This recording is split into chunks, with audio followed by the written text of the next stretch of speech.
What happens when community meets conversation? You get real stories, honest dialogue, and hear voices from your neighborhood. This is CANdid Conversations, where change begins with listening. Hey, welcome back everybody to CANdid Conversations. I'm your host, Merrick Korach, and today we have a very exciting conversation taking place all around table economics. And so what is that? Has everything to do with food, jobs, shared use models, technology, and innovation. And today with us we have our guest, DeAndre Wilson from Bedford Collab. We also have Scott Massey from Anu, Kim Armstrong, of course, from Echo Housing and Community Development, and myself as your host. And so we're going to just jump right into it because what we found out is that we can talk for a long time, and we want to give you guys all the content that we can. And so with that, Kim, if you can you go ahead and jump into the candid voices so we can hear from the residents and how they feel about this particular conversation? Yes, absolutely. Thank you, Merrick. So this month on CANdid Conversations, we asked residents about the economics of food in our community, where they shop, what challenges they face, and how food brings people together. Most said that they shop where prices are lowest, like Aldi, Walmart, and Ruler. They agree that local food businesses keep money in our community and strengthen connections, but cost and access are still big barriers. Residents told us healthy food is often more expensive, and food deserts make it harder to find healthy food. Local businesses are trapped in a system that forces them to compete with each other for survival on something as basic as the need for people to eat. One resident stated that food should be treated as a human right, not a commodity. They also see food as a powerful way to build community. From neighborhood fairs to family dinners, shared meals encourage conversation, cultural exchange, and a sense of belonging. One person said it's 100% the easiest way to bring people together. I think we could all agree on that. Mm-hmm. Another called it one of the most powerful tools for solidarity. I thought that was interesting. Suggestions for change included making healthy food affordable, eliminating food deserts, offering free school meals to everybody, and even building a community-run food system that puts people before profit. Mm-hmm. I think we're going to hit on that, aren't we? One person said that we should take food out of the marketplace entirely. No more scarcity pricing, no more profit margin and incentives for selling unhealthy food, no more food deserts. The takeaway, guys, is that people want a food system that's accessible, affordable, and rooted in community, so everyone can come to the table. I love that. Big stuff, huh? Yeah. And that in itself has a lot to dive into, and I think we'll do just that because there's some words put out there that I'm not entirely sure if everybody knows what that is, and one of it is a food desert. So DeAndre or Scott, would either one of you mind tackling that and explaining to our listeners what is a food desert and what does that look like in Evansville in particular? So just an example here in Evansville, you talk about the urban core or the south side of Evansville. That means there is not a grocery store within walking distance. Just keep it simple. I don't want to use a lot of these buzzwords or phrases. It's just simple that our neighbors cannot walk to a grocery store to get healthy alternative food options. They may have dietary restrictions. They should be able to walk there or bike or carpool. It's simply very close to their homes so that they can live and age in place appropriately. And so that is why food deserts exist. And it would make sense, I think, to most that food deserts exist in urban cores, in those marginalized areas, but that's not entirely true, right? We have some even on the north side of Evansville that would be considered a food desert. Absolutely. We some do have the more rural. Yeah, we have pockets, which is Evansville is very interesting makeup when you look at it from a map. But yes, we do have those pockets. We do have rural areas. There are areas you wouldn't expect, like the north side or home or neighborhoods on the west side or even parts on the east side that you wouldn't expect that there are pockets that are food deserts or even experience some form of food insecurity. Yeah. Absolutely. I find that definition fascinating within walking distance, or at least easily obtainable through some logistics path. If I think of some of our inner city neighborhoods in Evansville, you may have a mother that could be working 1-2 jobs, and maybe their ability to even obtain groceries doesn't align with their own work schedule. Maybe they don't have a vehicle and they rely on public transportation to get to where they need to go. Those nuanced details makes the difference between a healthy diet and an unhealthy diet. And even looking deeper into what is a food desert, which is that easily accessible food, I like to really lead to this definition of a nutrition desert. Yeah. Because when I speak to some of these families, and we've had some great work in the PAC working with TP Park and some of the other initiatives that I've been fortunate to be a part of, so many individuals rely on the corner store for food. Yeah. Absolutely. And that inherently will oftentimes favor, without some significant changes that need to be done, unperishable, non-perishable, ultra-processed food. So the food that is being given is of low calorie, it's of low quality, high caloric intake, but low nutritional value. And so a nutrition desert is a term I'm hearing more and more describing lack of the adequate nutrition that we need, because there's this disparity happening in our country now where people are over-caloried, we're consuming too many calories, yet we're undernourished. And you would think those issues would almost solve one another, but it's not. And it's bringing the high quality nutrition to the point of consumption, regardless if they're an urban or rural community, empowering them. That is the solutions that we're really looking at. Yeah, and then those convenience stores are normally right there on the bus line so that people can get to them, be more accessible. Yeah, and we see people trying to make a difference, right? We see Dollar General stepping into some of these spaces as a market where you can get some type of fresh produce, or relatively fresh produce, but then we talk about the things that are often barriers with price and things of that sort. I really like that you've hit on like a nutritious food desert, because to your point, it makes all the difference. Where are we getting that nutrition from? What are we eating? It's easy for Dollar Generals and these corner markets to pop up in marginalized areas. But I think we are starting to see a shift in that, and I'm excited to dive more into that as we talk about this pure produce that you have for us, Scott. Absolutely. So with that context of food deserts, DeAndre, can you share the origin story of Bedford Collab? I know it's starting to gain some buzz and maybe have been for a while, but people are starting to take notice, but I don't know if they know the full story. And so if you can you kind of lay that out from start to finish? Certainly. Bedford Collab has been really 7 years in the making. Evansville has never had a shared use kitchen.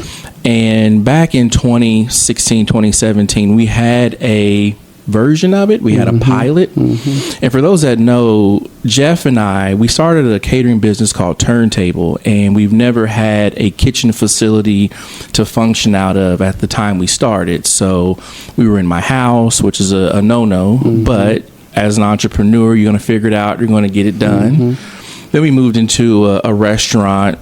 People may remember PG, which is on Franklin Street. They've closed, but we were functioning out of there for a while. And then we moved into this, what we would call a prototype shared kitchen. It was a version of one, and it actually worked. We had it for a year, but the management was the cause for that place to close. And at that point, Jeff and I, we put Turntable on pause. Again, this was in 2017, so those who are following along. So we've been through the trenches of trying to figure out a kitchen space. And it's more exhausting to keep moving from one location to the next and actually being in business and transporting food and cooking food. So we did put, Turntable on pause. But in 2019, when I met Merrick, I said, this is what I'm trying to do. Here's a business plan. And ever since then, which is in 2020, when we really got underway, is when Bedford Collab started to take shape. So I've been at this for a long time, trying to figure it out. Evansville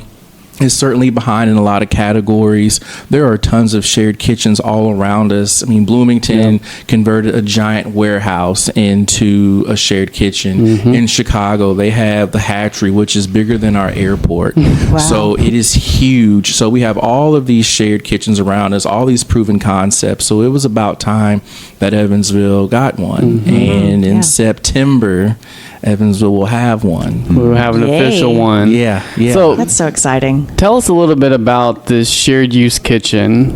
What are some of the barriers that it eliminates? What are some of the things that it helps entrepreneurs jumpstart? Why a shared use kitchen? Well, when you think about a food-based business or a food founder or food startup, whatever anyone wants to identify themselves as, it is so hard to enter into the food industry because you have to have your grease trap, your hood system, cooking equipment. Whenever your sink breaks or your towel dispenser break, that's on you. And so with a shared kitchen, we are providing co-working space for chefs so that they can start, launch, grow their business effectively. Obviously, they're going to pay a rate. This isn't free. This is a very expensive kitchen. But we do have different rate packages to help startups figure out where they're going, how they want to start. And you'll learn that there are some startups that are more aggressive, that are going to pay the higher packages because they get this vision, they see where they're going, they have pending deals. And there may be some startup that is unsure, knows they can throw down in the kitchen, wants to do this, but they're still unsure. And so we do have different packages to meet their needs. Nice. Yeah, absolutely. Stick with us. We're going to take a quick break, and when we come back, we're going to hear more about Bedford Collab. What happens when community meets conversation? You get real stories, honest dialogue, and hear voices from your neighborhood. This is CANdid Conversations, where change begins with listening. We're continuing the conversation with DeAndre Wilson about Bedford Collab. For those who are unaware of this space, how much is something like a hood system or a grease trap, or maybe some of the main equipment in the kitchen that you would use to cook your food? Our grease trap was $47,000. Oh my goodness. And the hood system, because we had to put two of them together, was $64,000. Wow. Yeah. So imagine a startup taking on all of that debt, and then you have to get started, and then your soap dispenser breaks. Like, you don't need anything. You don't need anything else to happen. And so at Bedford Collab, we can do all of that. We'll offer all of that. We'll have a low stress environment that you can start, grow your business. And then when you graduate out and you are prepared and you have built up the mental toughness, if your soap dispenser breaks, you'd be like, okay, it's fine. We'll replace it. Versus someone who's just taking on all this debt and trying to get started to start paying that loan back. It's a very tense moment for them. Yeah. And you bring up a good point, because some people are fortunate enough to get a loan and to go into debt to start their business. But then you have that note that you have to pay back. I think a special group of people that we're tapping into are those folks who aren't necessarily in the position to get their own brick and mortar, but they have everything else, all the intangibles to make a successful business. And so that's what from what I understand, is creating a platform for people to step into that space, save money, build up a reserve, and launch their dream out of that shared use kitchen space. Wow. Absolutely. I can see how it lifts up talent too, just because you're talented doesn't mean that you have the funds to showcase that talent. Yeah, absolutely. It's really lowering the barrier to getting into those spaces. Another thing that I think about is the structure of how there are anchor members as well as members that are just coming in, to your point, at any value. Can you speak to those anchor members and how that helps reduce that overhead cost? So far at Bedford Collab, we do have 3 anchor tenants, which means they are paying a much higher premium package so that the early stage founders can come in and maybe take on a not so stressful package, or not paying so much in rent each month, so that they can really get their feet wet and figure it out. But those anchor tenants, they clearly have deals on the table, opportunities pending, and they need full access to the kitchen unlimited hours, basically, so that they are functioning and trying to do a lot. Just to give shout out to, Vegan Eats and Treats, one of the anchor tenants. They have so much on the table right now. It is just get them in the kitchen ASAP and just watch them do their thing. Our catering business Turntable, from the smash burgers we were selling at our academy, it's like, I don't know if we'll be able to sleep now selling smash burgers alone. So I hope you're not able to sleep, because I'm gonna be one of those orders coming in for those smash burgers. Well, that's what I told Jeff. I said, I don't think we'll be able to take a vacation anytime soon, because I keep getting hit up about these smash burgers. Rightfully so. And Jeff, being a laid back chef, he's like, they're fine. They're just smash burgers. I'm like, no, Jeff, these are amazing. You don't even know. But a chef, he's so into it, to hear from the customers, it's eye opening for him. Those smash burgers are amazing. And just to take a moment to appreciate what you said, this isn't free. This isn't a handout. It's a hand up. Always hand up. This is private enterprises of the neighborhood for the neighborhood standing up at this platform. The transformation that I've witnessed in just the past few years of what Habitat has done on Bedford and the building itself, obviously, it's transformational. It looks like a different neighborhood, but it's the same neighborhood. That's it. It's a fascinating transition to see. That's a beautiful picture that you paint, because if anybody had seen that intersection of where we sit 5 years ago, there were empty lots and a dilapidated building. That was it. And one house that was not in the best of shape. Since taking over that space, Habitat for Humanity has built 2 houses across the street. Memorial CDC has built another affordable housing catty-corner from it. And the neighbor who owns the last piece of property that was sitting is now rehabbed, and looks like, whether they're moving a family member in there or going to rent it out, just in that intersection alone has been transformed. And that is the power of innovation, I think, at its finest. And the story is just beginning in a lot of ways. Yeah, we also have 6 neighbors who have food-based businesses who will be using the kitchen. So they're going to be able to walk to work now. Wow. Which will provide an opportunity for economics. And we're diving into all this already. But the economics of having something like that in your neighborhood, money can then circulate within that before going out to the outskirts of our city, the east side, north, and west side, that have been developed more so. That money gets to stay there. That money gets to circulate, and we get to see that money transform the neighborhood from the inside out. I know this hasn't been easy. It can't be. It's been a 5-year process. What have been some of the challenges? What have been some of the wins? What would you like for people to hear about this entire process, even how this idea even came about, and how you had to kind of reverse engineer that process? The first thing I would say, anyone thinking about getting into commercial development, is hire a general contractor. First and foremost, they're going to keep you organized. Yeah, they're going to charge. You may be able to find one who wants to volunteer. And if you do, hey, congratulations on that. But hire a general contractor, because they're going to stay organized and keep you organized, because there's a lot of moving parts when you're developing a commercial property that was built in 1919, that survived the flood of 1937. So that building has a lot of personality and a lot of history to it. So looking back at it, I wish we would have hired a general contractor. But to re-engineer kind of how we got started is, when you look at the cost of Bedford Collab, it's roughly $1.4 million total for everything. And we didn't buy no chance was a lender or an investor going to make that type of investment to us. Being underrepresented founders, marginalized founders, however you want to label us, we wouldn't get that kind of investment. And so thinking about social enterprise development, social impact development, social enterprise development, we had to re-engineer our plan. And so when we got started in 2020, Habitat of Humanities, as we mentioned before, not only built those homes in the neighborhood, but they were Bedford Collab's first physical agent. Yes. Shout out to Beth Yeah. Foles and Habitat for Humanity. Yeah. Yeah, for sure. But that price tag was a bit much for them, and that's okay. They don't focus on economic development, but we do appreciate their efforts in helping us. But we had to figure out what we were going to do going forward. And so a nonprofit was established called Impact Evansville that bought the building, bought the property, bought the land, and then is leasing it out to Bedford Collab so that Bedford Collab can then sublease to all of the food startups.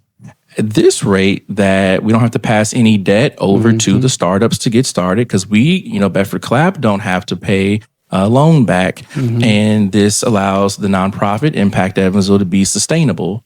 And so we talk about that social impact or collective action, all that social language. That's what kind of the umbrella you're getting to of all those different ways to problem solve and figure it out. I wish we would have had this language 5 years ago. For sure. And it didn't occur to me when I went to the Gleaners Conference in Indianapolis when all the food banks were talking about how they started either nonprofit social enterprises or for-profit social enterprises to help them move their mission forward. And the light bulb went off, and folks in the room who know about the Bedford Collab story were, saying, this is what you're doing. This is your story. This is exactly what you're doing in Evansville. So in that moment, it was reassuring that, yes, we are doing the right thing. Yeah. So with that being said, and I know we're going to hear a lot more, we're going to take a quick break. But when we come back, we're going to talk to Scott Massey and hear the origin story of Anew. What happens when community meets conversation? You get real stories, honest dialogue, and hear voices from your neighborhood. This is CANdid Conversations, where change begins with listening. All right, welcome back, everybody. We are with DeAndre Wilson, Scott Massey, and Kim Armstrong here today talking about table economics, and we just took a short break and want to jump right back into Scott and his story about Anew. And so with that, you were just about to talk to us about the process that it's been for you all as well, right? Bedford Collab has been in this long process, trial and error and growth. And for any business, any entrepreneur, I'm sure that's the same. So what does that look like? The hardware that you've had to experiment with, the places that you've done that at? Yeah. We've talked about the technical development. We've talked about the business development and the external partners that actually fulfills the supply chain of getting the product on an ongoing and reliable basis to the customer. But what's the most important element of all that I think is the most underrated and often overlooked is the human element, is the connection as to why people are using this, how are they going to use it, and where are they going to learn about these types of innovations. We started this company as a consumer appliance. And I'm glad we did, because any startup starting can very easily find consumers. I am a consumer. We are all consumers. Yes. It's fairly easy to find consumers to get your minimum viable product in the market. But more importantly, I had an opportunity to engage and communicate with those consumers and learn from them, and many of which told me very intimate stories. Maybe they had a health objective. Maybe they or a child were diabetic in their household. Maybe they or a spouse had heart disease or hypertension, and they'd embraced this food is medicine mindset that they wanted to look at food no longer as a mere commodity, but an investment in their health of the individual and the communal household. And that was a really fascinating insight, because as we continued to market and learn from these appliances, we also had to strategize our own go-to-market channel strategy. Who was actually going to be marketing this to individuals?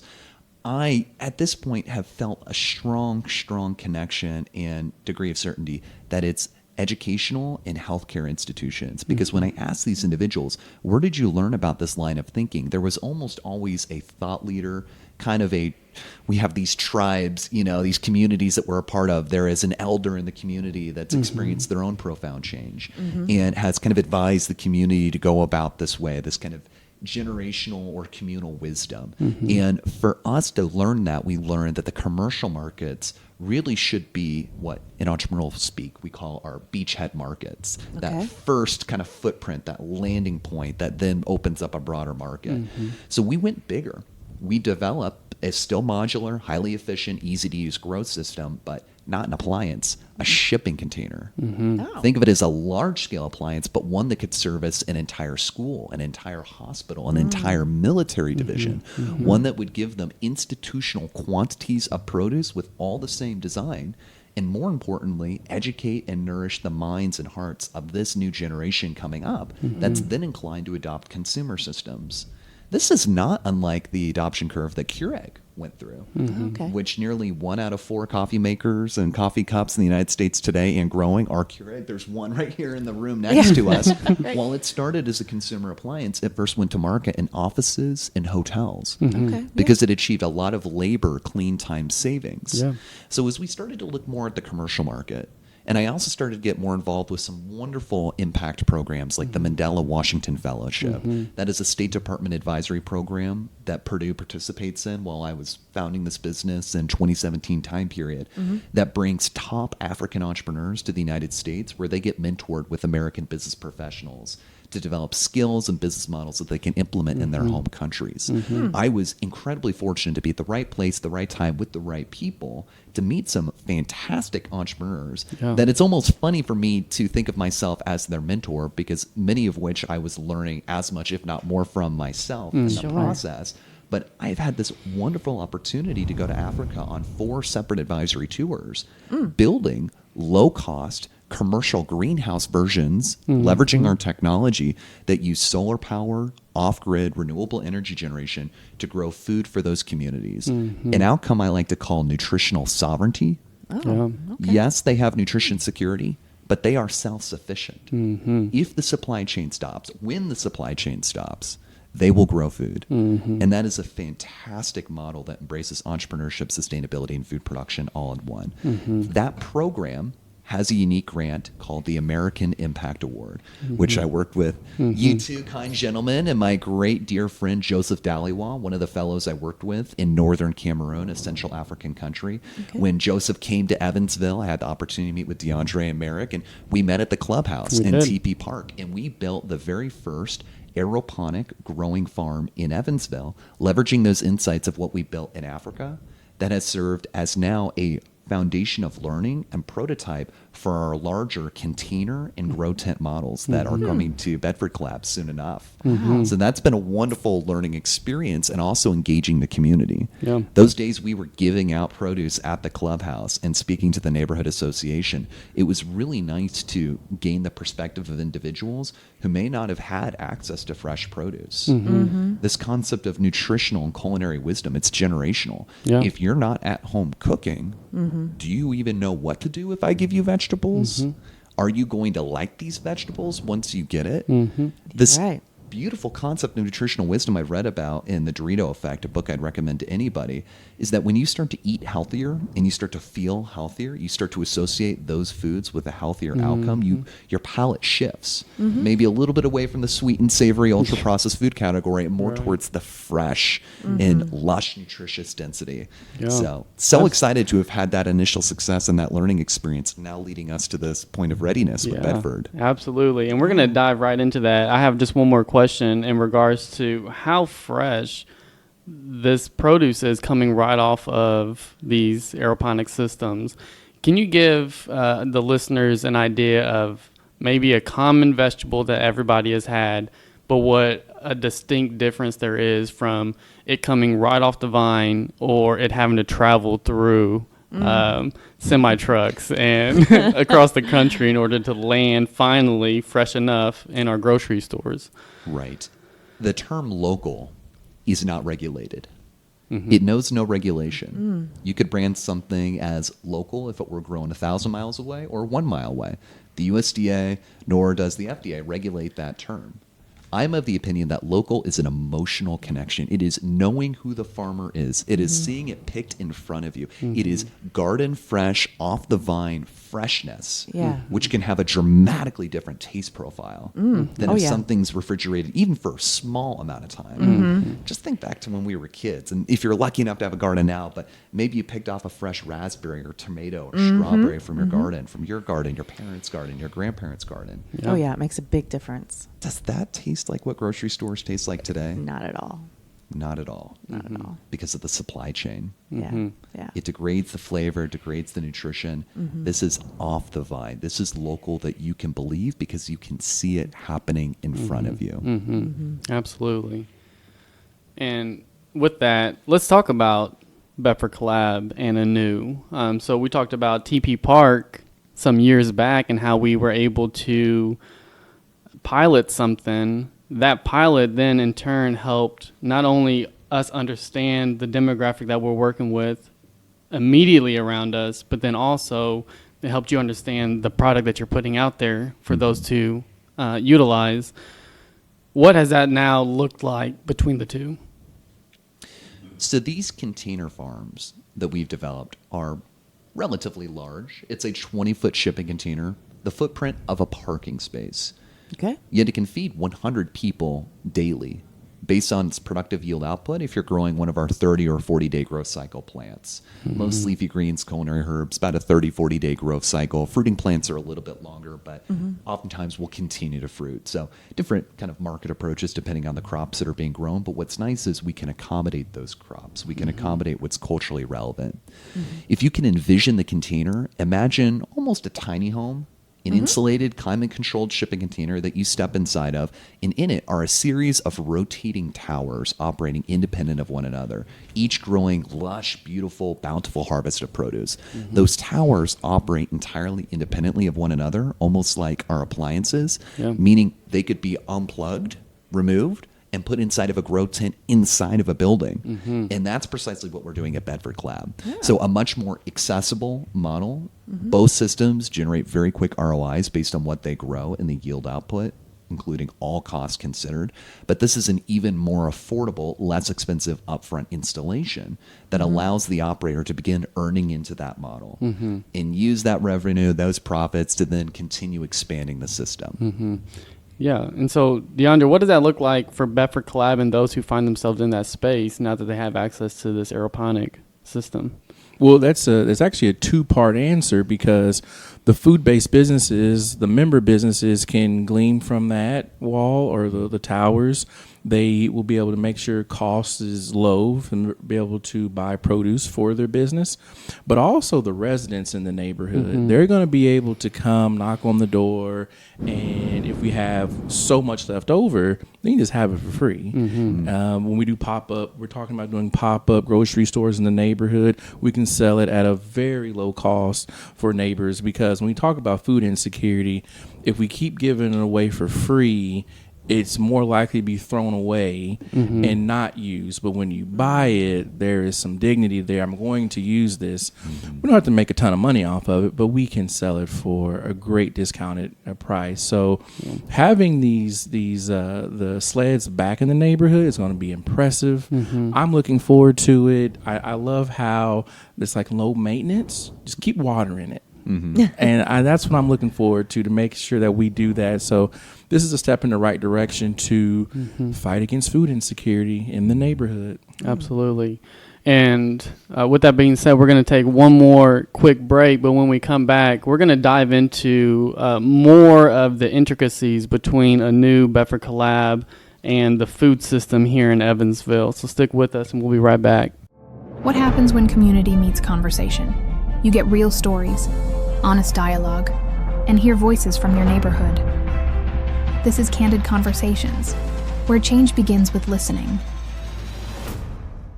Welcome back, everyone. As we wrap this show up, what we hope to do, again, on all of these episodes, we're not just talking about issues and problems and wasting our voice, but rather we are connecting the solutions to those problems that we're experiencing here locally.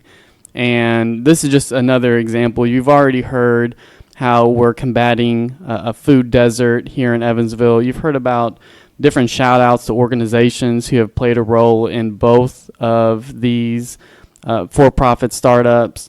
And with that, tangible impact is on the other side of those things. And so we would just like to spend time with that tangible impact and help connect the dots for you all, and how this very simple collaboration but very innovative approach it's just changing the food ecosystem here locally in Evansville. And so with that, DeAndre, you mentioned these sort of pop-up markets. Yeah. How is that a solution? I would say what I've heard often in communities without food access is that they want a market in their neighborhood. Absolutely. How is this an approach that gets us to that solution? Because from my understanding, big box chain stores are not going to come into a neighborhood unless they're able to take all that they can get, essentially that profit margin of running a grocery store. Mm-hmm. How do we step into the gap now, and is there a way to get to that end goal? Absolutely. So what we're going to start with is when we talk about these pop-up markets, the purpose is not to make profit. The purpose is to build trust and awareness. Mm-hmm. To your point, a lot of our neighbors are traveling to those big box stores because they trust those big box stores for whatever reason. Mm-hmm. They are used to going to the big box stores. They have gone for generations. Mm-hmm. Yeah. How do we build trust in their neighborhood so that they can walk around the corner, ride a bike around the corner, whatever the case may be, to be able to get trustworthy grown produce that is there by a neighbor? Mm-hmm. And over time, you can grow into the traditional brick and mortar model, but because you built trust. Mm-hmm. And I think trust building is so important. And so that's when we talk about what is the expectations here, mm-hmm. trust building. Yeah. Mm-hmm. And that's what we want to do first. Mm-hmm. We can talk about profit margins later, mm-hmm. but this is about awareness and trust building. That's a good point. And so with those pop-up markets, we'll be able to do that effectively. Yeah, no, I agree. And in the space like Bedford Collab, upstairs we'll have a teaching kitchen, if I'm not mistaken.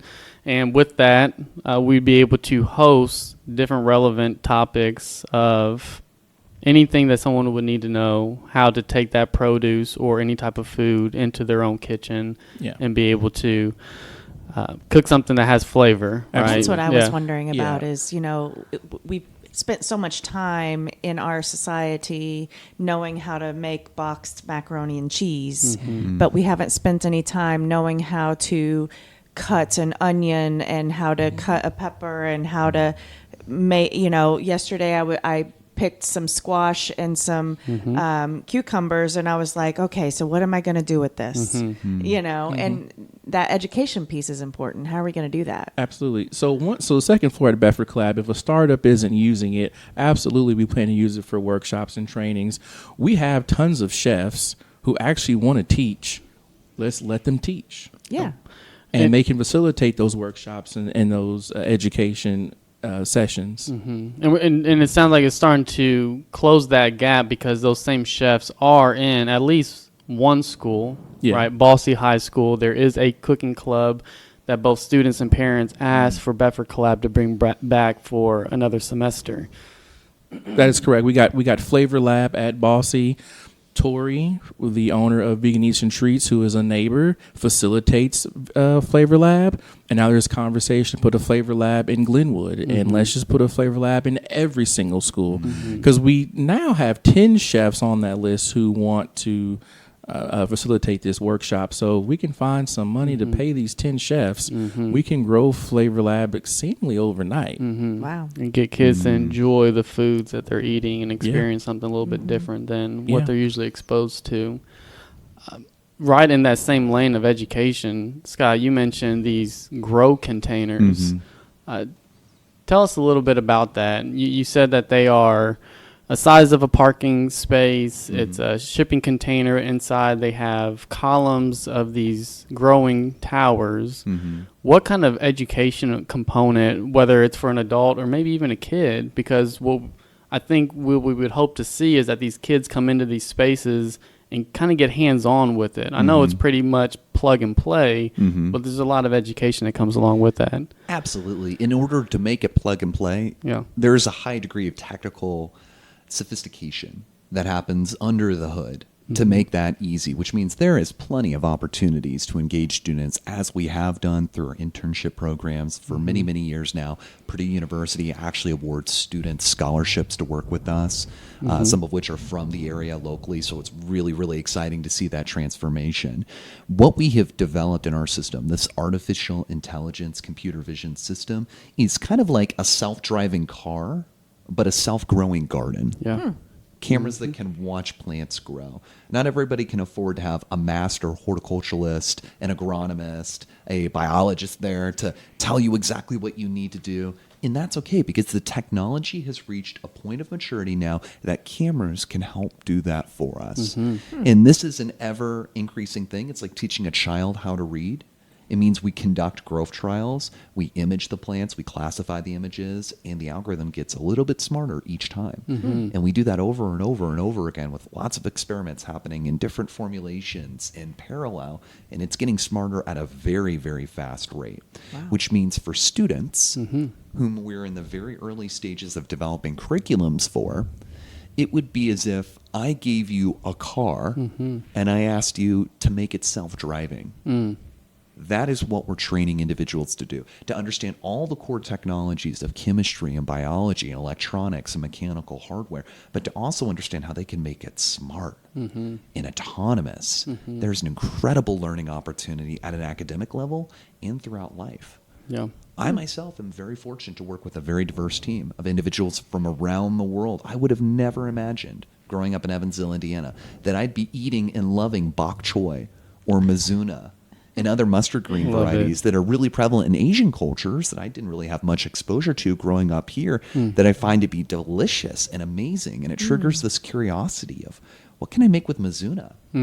What other aspects of this culture can I have in my culinary experience? What other aspects of this culture can I bring into my everyday life? That, to me, is a really fascinating communal learning experience that brings people together. Yeah. It's fascinating to see. Yeah, and it sounds like it's already happening, and we have the opportunity and the platform foundation for that to happen more, not just for adults who are relearning what it means to be healthy, but then we can raise kids up. They don't even have to question that, right? And they can have a better understanding of what their body needs. With the very little bit of time that we have left, I would just like to hear from both of you all aspirations of Bedford Collab, aspirations of Anew. If you can look at the next 3 to 5 years, and if you have to go out longer or shorter, feel free to. What does that look like? What does it look like individually? What does it look like as a collaborative initiative? Well, I'll say this. Ever since Bedford Collab has really been taken off and really got a lot of steam behind it, people have reached out to me about helping them to start a shared kitchen. And I actually tell them about having growing sleds inside their facility. So I'm actually selling Anew as well as a package deal. Scott doesn't know that, but who knows? That it might actually happen where there's a package deal now. You get a shared kitchen. Now you get growing sleds. So I kind of been pitching that to the people as well, because everyone seems to have the same kind of story of putting a shared kitchen in a food desert or the urban core, wherever they're located. There's a shared kitchen that's thinking about getting started in Detroit. Similar story to Bedford Collab. So I pitched the tower sleds. So we'll see what happens. Yeah, for sure. We need to talk more about that. Yeah. I can tell you how I view Bedford's instrumental role in this quiet and soon to be not so quiet renaissance I think is happening here in the Evansville community right now. If I think back to the Warren Buffett and Charlie Munger kind of recipe for success, it's pretty simple. Spend less than you make, avoid toxic habits, avoid toxic people. It's kind of hard to not be successful if you follow those rules. What fascinates me about Bedford is that you're both increasing nutritional access, which means you're offsetting unhealthy foods, which I would lump in the toxic habits category, and you're increasing the knowledge in the community about what healthy foods are and what they can be for the individual. You're killing 2 birds with 1 stone and achieving an outcome that many government agencies are spending trillions with a T, trillions of dollars trying to combat these solutions. And Kim, I think this really comes back to the comment that one of the residents in the neighborhood had made about food being a human right resource, not just a mere commodity. Just to give us an idea of the scale, the magnitude of this problem that we have right now in our country with diet-related chronic diseases that afflict more than half, nearly 2/3 of all Americans. That's $4 trillion a year we collectively spend combating these diseases, which is vast majority based on diet-related chronic diseases. More Americans die now every year from these diseases than every war combined. Wow. If that isn't a wake-up call, folks, I'm not sure what is. And it's Evansville, in my opinion, that is the most well-suited city in the country and the world to solve this problem. If D-Day and all the horrors that happened on those beaches reoccurred every day of a year, there would still be more people dead from these diet-related diseases than that conflict if its most horrid day repeated every single day for the year. Evansville played a major part in winning that conflict and its long-term victory. Those landing ships that landed on those beaches were built here in Evansville. What we're building now is a new army, a new armor to protect ourselves in this diet-related disease epidemic war. It's happening here in Evansville. And I think the outcome is going to be very similar. I see profound transformation potential in our city, in our state, and beyond, serving as that model. And I think of no further organization than Bedford to provide both that access and education component together. I'd love to hear that, folks. That I couldn't have said any better, Scott, that this is right before us and something that we need to take note of. And I feel like the right people, the right collaboration is taking place at the right time right here in Evansville. So again, I'd just like to thank you guys for joining today. If anybody would like to get in contact with DeAndre or with Scott to be able to take a tour of either facilities to see what's taking place right here in Evansville and how we can support or be a part of that, feel free to reach out and we'll make that connection happen. But until then, you guys have a great day and we'll see you again.